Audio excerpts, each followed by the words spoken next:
It was 1915, the beginning of a new year, the beginning of new hopes. The old hopes, the glorious ones of 1914, were buried in the mud and clay of trench warfare. The Schlieffen Plan, Plan 17, the Russian steamroller, in the hangover of this cold dawn of 1915, they were only memories of the time when all Europe had been drunk on the wine of quick victory. It was stalemate, puzzling to generals reared on the concept of the sweeping maneuver, frustrating to soldiers trained for wars of movement, disillusioning to new arrivals. We'd been brought up on histories of the Boer War and patriotism and heroics and everything, and we thought the war was going to be over before we could get there.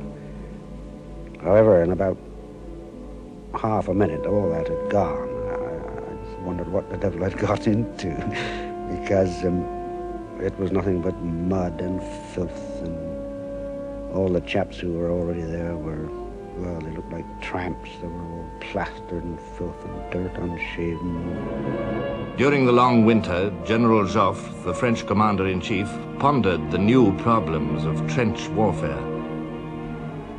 The enemy had been driven back, but he had firmly fastened himself upon our soil, and we had been obliged to leave in his hands for a length of time whose duration no one could now estimate, a rich part of our country.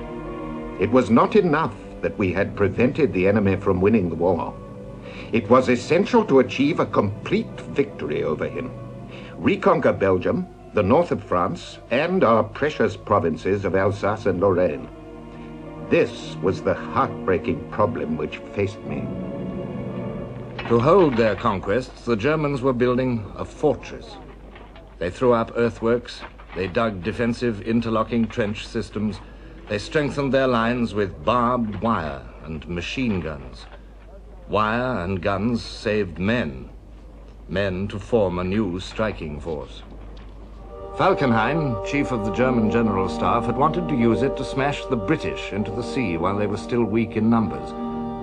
But Germany had two fronts, west and east, and in the east, the Russian masses were pressing Germany's Austrian allies back and back into the Carpathian passes. Beyond were the rich plains of Hungary's homeland. Falkenhayn had to give up his plan to attack the British.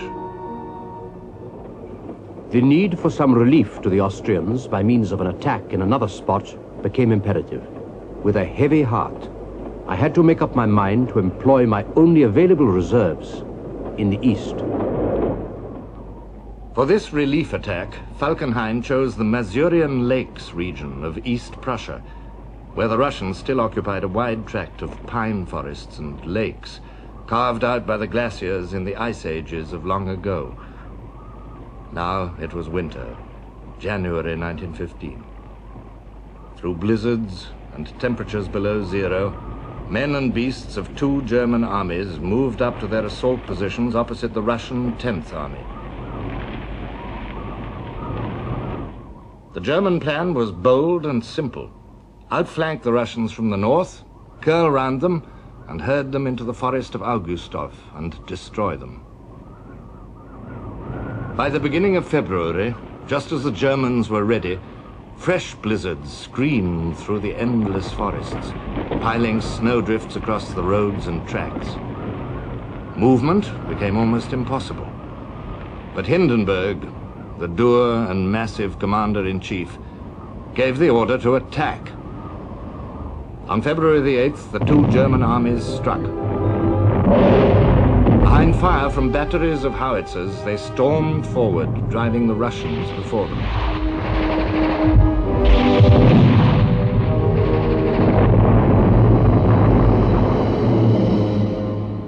Once more, a great Russian army was retreating like a clumsy, helpless, and bewildered beast under the blows of a drover.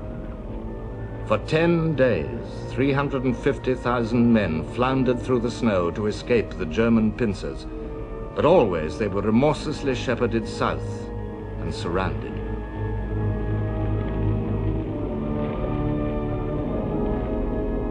By the 21st of February, the German victory was complete and terrible. The corpses of 100,000 peasant soldiers of the Tsar lay frozen and forgotten. The horror of the campaign chilled even Hindenburg himself. The name of the winter battle in Masuria charms like an icy wind or the silence of death. Men will ask themselves, have earthly beings really done these things? Or is it all but a fable or a phantom? Are not these marches in the winter nights, that camp in the icy snowstorm, that last phase of the battle in the forest of Augustov, but the creation of an inspired human fancy?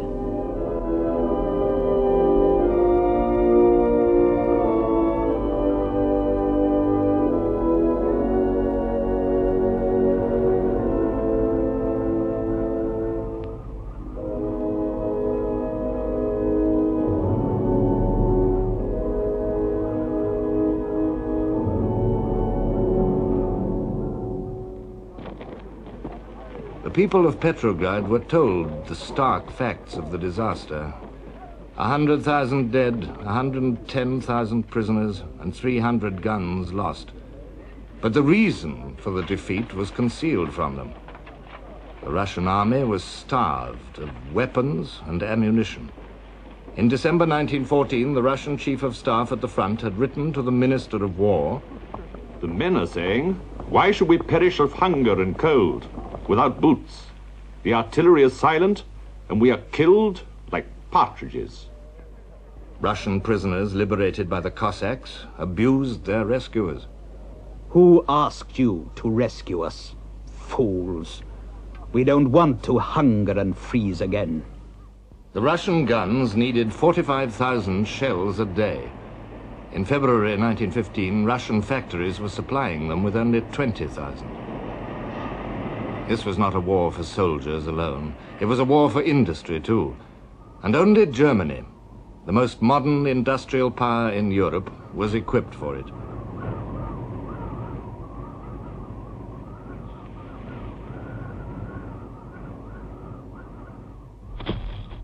Yet, short of heavy guns, short of ammunition, short even of rifles, the Russian army in Galicia continued with indomitable peasant courage to force the Austrians back. Before them stood the Austrian fortress of Przemysl, the last rock against the Russian tide that threatened to engulf Hungary.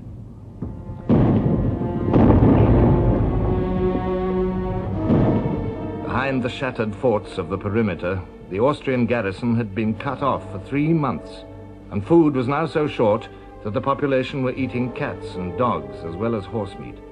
The Austrian commander decided on a last desperate attempt to break out. It failed, and on March the 22nd, the great fortress surrendered.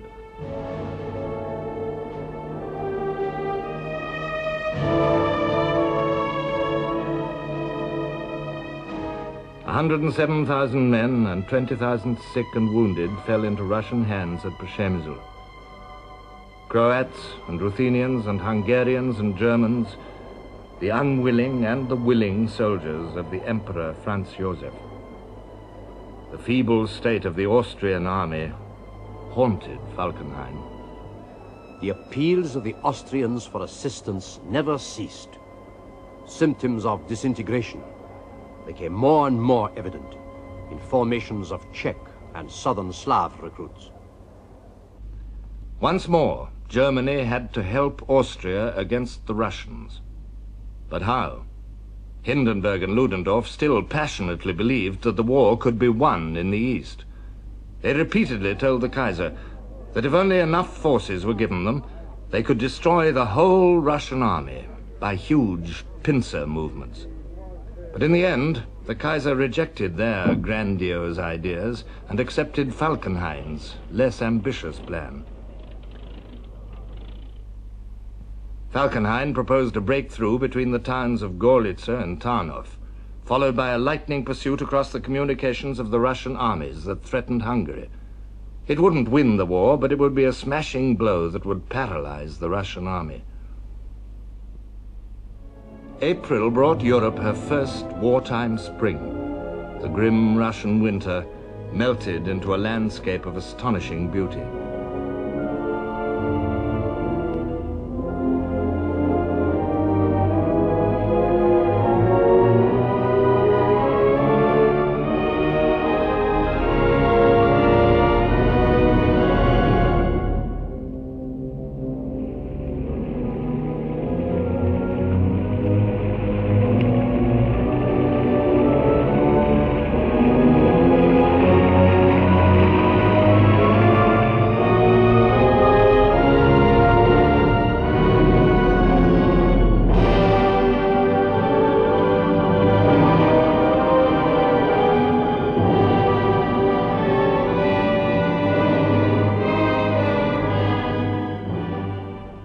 Troops of Falkenhayn's striking force settled down for the long train journey to the wide horizons of the east.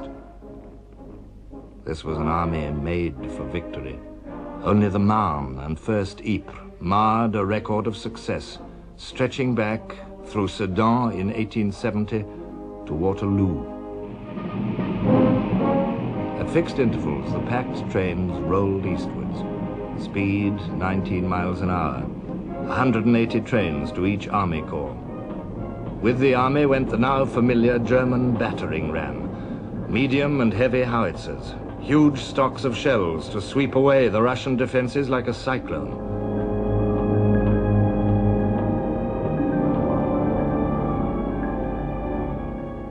The breakthrough was to be made by the 11th Army under von Mackensen. His orders were clear. The 11th Army must make quick forward progress. This is of fundamental importance. Only in speed lies the guarantee that we shall be able to stop the enemy bringing up his reserves.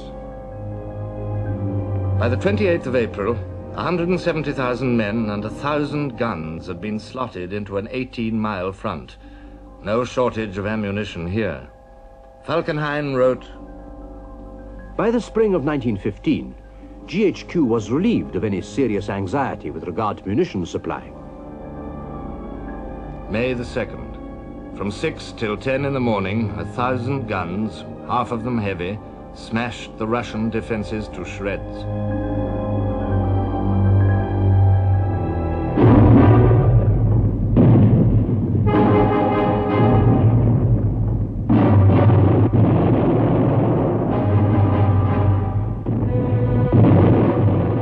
Then the attack went in. Neither fire nor trenches nor barbed wire could stop the assault, although our ranks became thinner and thinner. After 35 minutes, and despite the tropical heat, we reached the enemy. The Russians clung ferociously to their trenches, but in another 10 minutes the job was finished. Von Mackensen signaled to the Kaiser, I report to your Majesty that the order to make the enemy's positions in the Carpathians untenable has been carried out. The enemy is in retreat along the whole line.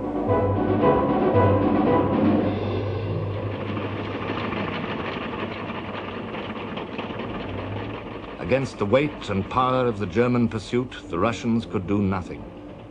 A Russian commander wrote, The retreat from Galicia was one vast tragedy for the Russian army. No cartridges, no shells. Bloody fighting and difficult marches, day after day. No end of weariness, physical and moral. Faint hopes followed by sinister dread. For 11 days, the German heavy artillery swept away whole lines of our trenches and their defenders with them. We hardly replied. There was nothing to reply with. A Russian general had sent an urgent message to Petrograd. There are no rifles. 150,000 men are without rifles. From hour to hour it is worse. We await the heavenly manna from you. At the end of May, Mackensen's troops marched in triumph into the fortress city of Przemysl. It had been in Russian hands for only 2 months. The victorious Germans and Austrians had marched more than 100 miles through the heat and dust of the Galician summer. They'd forced the Russians to retreat along the whole Carpathian front. As they entered Przemysl, their triumphant progress was being celebrated 450 miles behind them in Berlin, with flags and bell ringing and the cheers of a proud and grateful nation.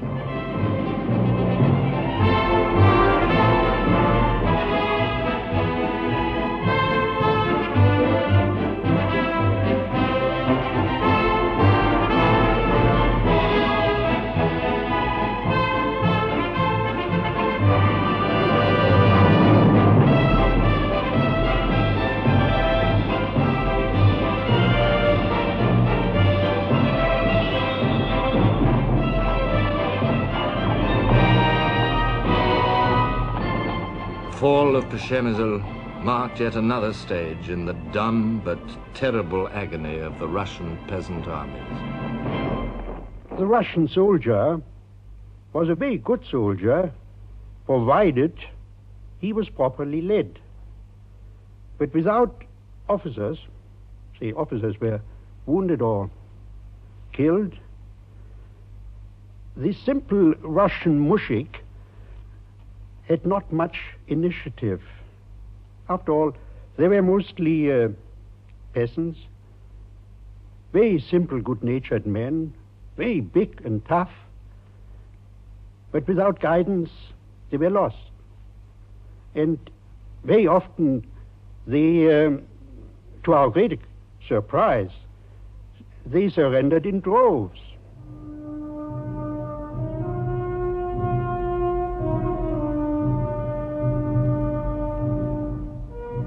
By the time they were captured, some Russian soldiers had been retreating for a month. Over 100,000 of their comrades had been killed.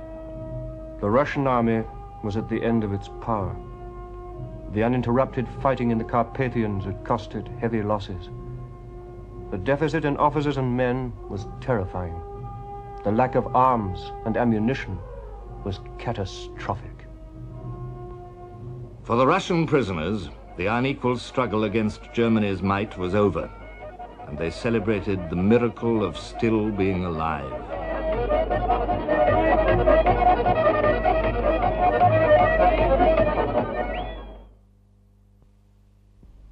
On the Western Front, spring brought new hope. It was the time for battle again, and the Germans knew it.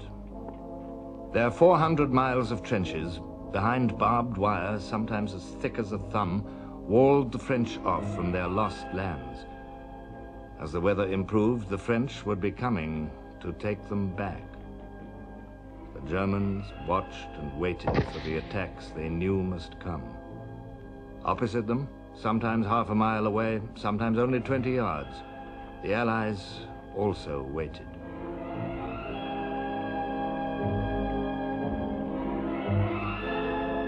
The temporary lines where the balance of war had settled at the end of 1914 were acquiring a squalid permanence. Haphazard sections of trench were deepened and joined to each other. Drains were scooped in the mud. Holes in the ground had been converted into dugouts. They were at least splinter-proof, which meant much to an army fighting an artillery war.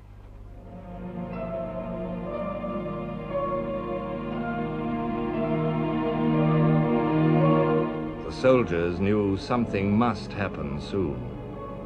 A French dragoon wrote, In spring, the benumbed army stirred itself, stretched its legs, and awoke to the fact that a new era was about to begin. The change took place with the greatest mystery. Rumors, coming no one knew where from, began to circulate. The basic question of 1915 was, could the Allies break through the German defensive works? Lord Kitchener expressed the widespread doubts. I suppose we must recognize that the French army cannot make a sufficient break through the German lines of defense to cause a complete change of the situation.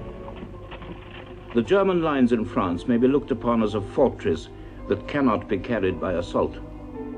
But the Germans left General Joffre, the French commander-in-chief, with no choice. The best and largest portion of the German army was on our soil, with its line of battle jutting out a mere 5 days' march from the heart of France. This situation made it clear to every Frenchman that our task consisted in defeating this enemy and driving him out of our country. But how?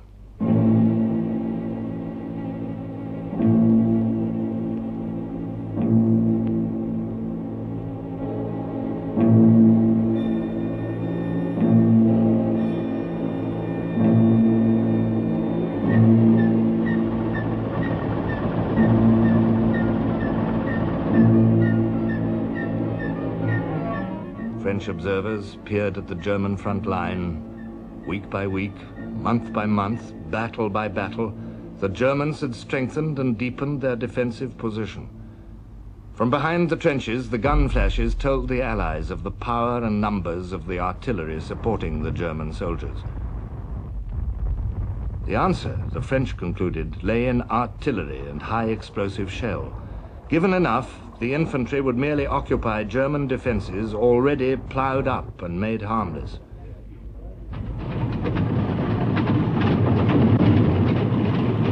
In the words of Sir Douglas Haig, commanding the British First Army, when there were sufficient shells, we could walk through the German lines in several places. but were there sufficient shells, sufficient gunpowder? When war broke out, France had only 300 heavy guns to oppose 3,500 German medium and heavy guns. Since then, only 48 new heavies had been delivered, and 18 of those had blown up in the gunners' faces. Now, in a desperate attempt to catch up, they were pressing into service the old, slow-firing big guns stripped from fortresses like Verdun and Toul.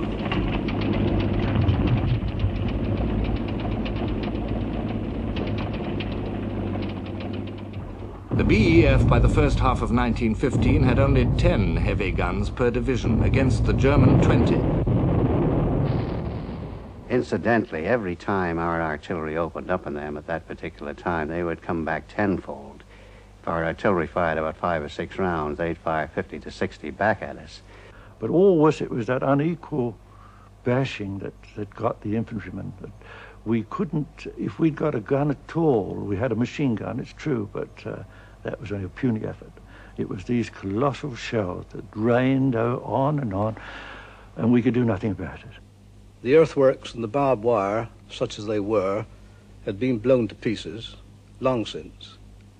And the result was that practically the whole of the front line around the town of Ypres was a series of holes in which men crouched and waited for the end. In February, Sir John French rationed his heavies to 8 rounds a day, and his field guns to 10 for ordinary purposes. A British gunner wrote to Lloyd George, "We don't know or care who is to blame. We only know that we are being starved to death for want of shells, and our infantry are being fated daily to a more and more terrible task."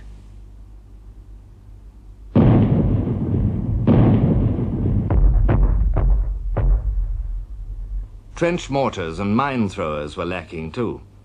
The soldiers of the country that thought itself the workshop of the world were reduced to homemade equipment. They invented the hairbrush grenade, a slab of gun cotton fastened to a piece of wood and lit with a match or cigarette.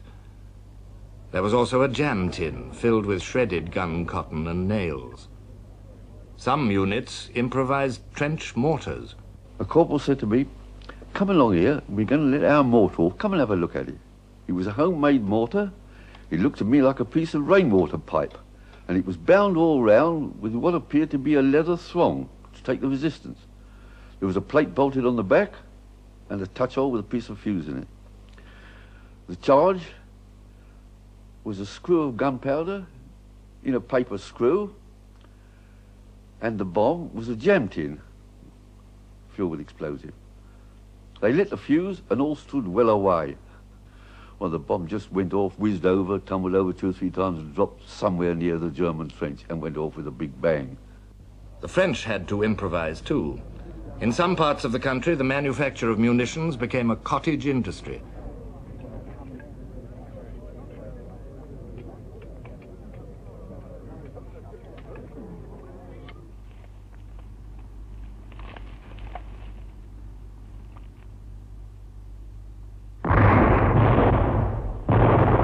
As the day of the Allied offensives approached, the shell shortage remained desperate at the British base depot. It was the base ammunition depot for the Southern armies, and it was, I suppose, an ex-builder's yard. Consisted of about a couple of sheds, room to put a couple of railway trucks or wagons in, and the total stock couldn't have exceeded about 2,000 rounds of ammunition of all kinds. We used to issue it in half dozens, dozens, and sometimes single rounds to some of the bigger batteries. And I suppose one day's loading would be a couple of railway trucks. And of course it was perfectly absurd. The ammunition we had was treated as if it were gold ingots. It was laid out in very neat rows. It had to be counted every day and lined every day and dusted every day. Early in 1915, the Allies began a series of attacks to wear down and soften the German defenses. Suddenly, a thunderclap right beside us. An enormous fountain of black smoke seems to spring out of the ground, hurling hundreds of clods up to the sky, and they rain down like hailstones on our heads. It's a heavy melinite shell just a few feet away. We run in all directions. Then, one by one, we recover. The French spring offensives cost them 240,000 men, killed or wounded. On March the 10th, the British attacked at Neuve-Chapelle. There were enough hoarded shells to smash the German front line trench, but the German second line was not destroyed. The attack could go no further.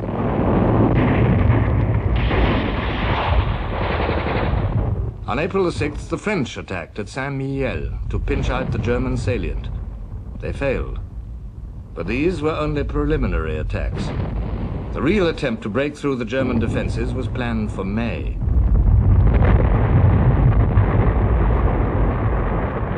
But it was the Germans who attacked on April the 22nd. Their purpose was to cover up their troop movements away from the Western Front to Gorlice-Tarnów.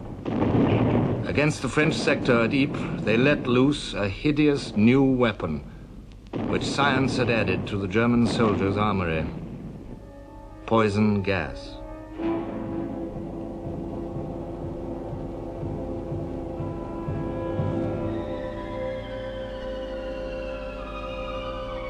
At about 4 o'clock in the afternoon, there was a very heavy bombardment started, and a little later on, we saw the effects of this. The first thing was hundreds of French troops running away. They were just like ants. They weren't sticking to roads or paths or anything else. They were all over the fields and breaking through hedges and everything. No arms, they'd all gone. They're clutching their throats and saying gas, gas, and so on. We tried to rally them as they got level with us, and they wouldn't stay, and all we got from them was "Alley man, bum bum, my lad, my lad." And they kept going, and we got orders to turn around and shoot them, which we did, run away from us. And momentarily we looked, and here we saw this green cloud coming along the ground. The gas attack made a gap in the Allied lines 4.5 miles across. The Canadians were thrown into the breach, and for 3 weeks they held on alongside British and French troops and braved the new horror. One chap had his hand blown off and his wrist was fumbling round, tearing at his throat. The effect of this gas was to form a sort of foamy liquid in one's lungs and more or less in time drown one, if you were unlucky. Because a lot of the men died pretty quickly. Others were soon down, dying. They were in fact drowning from this beastly foam coming up from their lungs. There must have been 200 or 300 men, and they were wriggling and wreathing in all positions, tearing at their throats, their faces black. And an RAMC sergeant, he stood by there, and he looked, well, I've never seen a man look so despondent. He says, look at the poor bastards. He said, we can't do anything for them. A young German officer wrote, "The effects of the successful gas attack were horrible. I do not like the idea of poisoning men. Of course, the entire world will rage about it at first, and then imitate us." This was the day when the last vestige of glamour and glory went out of war.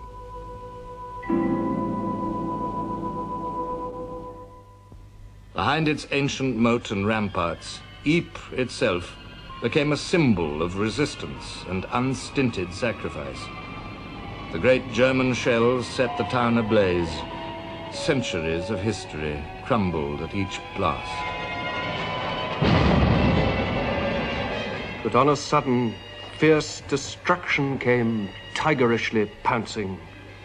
Thunderbolt and flame showered on her streets to shatter them and toss her ancient towers to ashes.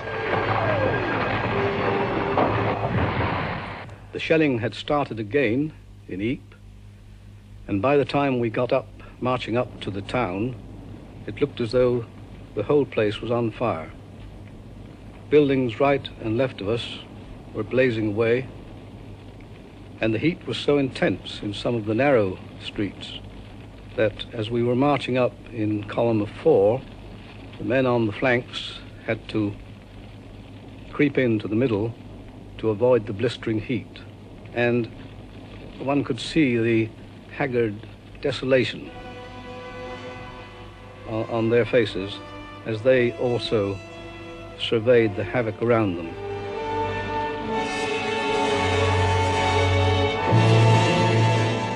The German attacks at Ypres rammed home the terrible lesson. This was a new kind of war, a war of engineering and chemistry and industrial power. The German successes at Ypres and in Russia had been gained in the Ruhr. Lloyd George, the British Chancellor of the Exchequer, saw what the Allies were up against. The Germans and Austrians, between them, had, even at the commencement of the war, much larger supplies of war material and more extensive factories for the turning out of supplies than the Allied countries possessed.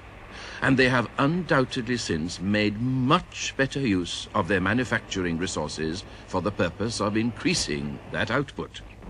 Germany is the best organized country in the world, and her organization has told.